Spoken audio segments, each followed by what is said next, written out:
बोलो वृंदावन बिहारी लाल की जय। जय जय श्री राधे। सावन मास के शुक्ल पक्ष की एकादशी का नाम पवित्रा है।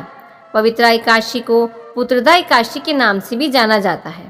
पुराणों के अनुसार जितना पुण्य कन्यादान और हजारों वर्षों की तपस्या करके मिलता है, उतना पुण्य फल केवल पवित्रा एकादशी का व्रत करने से मिलता है। एकादशी भगवान विष्णु का सबसे प्रिय व्रत है। इस दिन गौ माता के पूजन का भी विशेष महत्व है।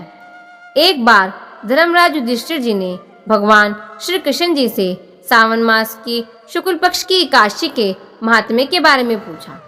तब भगवान श्री कृष्ण जी ने बताया कि प्राचीन काल में महिजीति नामक एक राजा था, जो महिष्मतिपुरी नगरी पर राज्य किया करता था। वे एक निष्ठावान राजा थे, जो अपनी प्रजा का अपने परिवार की तरह ध्यान रखते थे और हमेशा धर्म के पथ पर चलते थे। ना ही उन्होंने कोई पाप कर्म किया और ना ही छल से कभी धन की प्राप्ति की। वे दुराचार्यों को दंड देते थे और सदाचारियों को उनके अच्छे कर्मों के लिए पुरस्कृत भी करते थे। लेकिन फिर भी दुर्भाग्यवश उनकी कोई संतान न थी। तो एक बार सभी ब्राह्मणों ने इकट्ठा होकर इस पर विचार विमर्श किया कि राजा की इस पीड़ा का अंत करने का कोई तो उपाय ढूंढा जाए।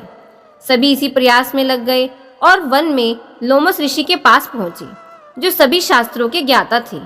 सभी ने लोमस ऋषि को प्रणाम किया और उन्हें सारा वृत्तांत सुनाते हुए उनसे विनती की और कहा कि वे उन्हें कोई उपाय बताएं, जिससे राजा महिजीति को संतान की प्राप्ति हो सके।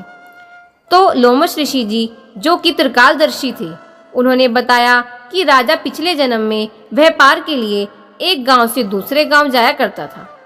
तो एक बार ज्येष्ठ मास के शुक्ल पक्ष की द्वादशी के दिन मध्याह्न के समय, जब वह 2 दिन से भूखा और प्यासा था, वह एक जलाशय के पास पानी पीने आया। तभी उसी स्थान पर एक गोमाता अपने बछड़े के साथ वहां पहुंची थी।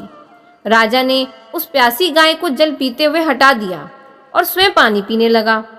इसी पाप के कारण राजा को यह दुख सहन करना पड़ रहा है।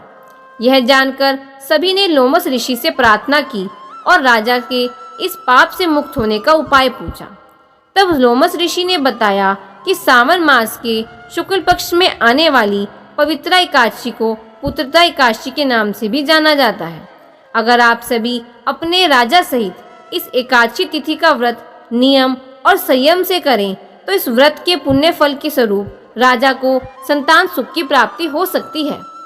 ऋषि के कहे अनुसार सभी प्रजाजनों ने राजा सहित सावन मास के पुत्रदा एकादशी का व्रत किया और उस व्रत का पुण्य अपने राजा को अर्पित कर दिया। एकादशी व्रत के प्रभाव से राजा को सुंदर और तेजस्वी पुत्र की प्राप्ति हुई। भगवान श्री कृष्ण ने युधिष्ठिर जी को बताया कि जो कोई भी इस व्रत का पालन करता है, वो सभी पापों से मुक्त होकर सुख की प्राप्ति करता है, और जो कोई इस व्रत का महात्म्य श्रद्धा पूर्वक श्रवण करता है, उसे निसंदेही भगवत प्राप्ति होती है। बोलिए वृंदावन बिहारी लाल की जय। जय जय श्री राधे। जय जय श्री राधे। जय जय श्री राधे श्याम।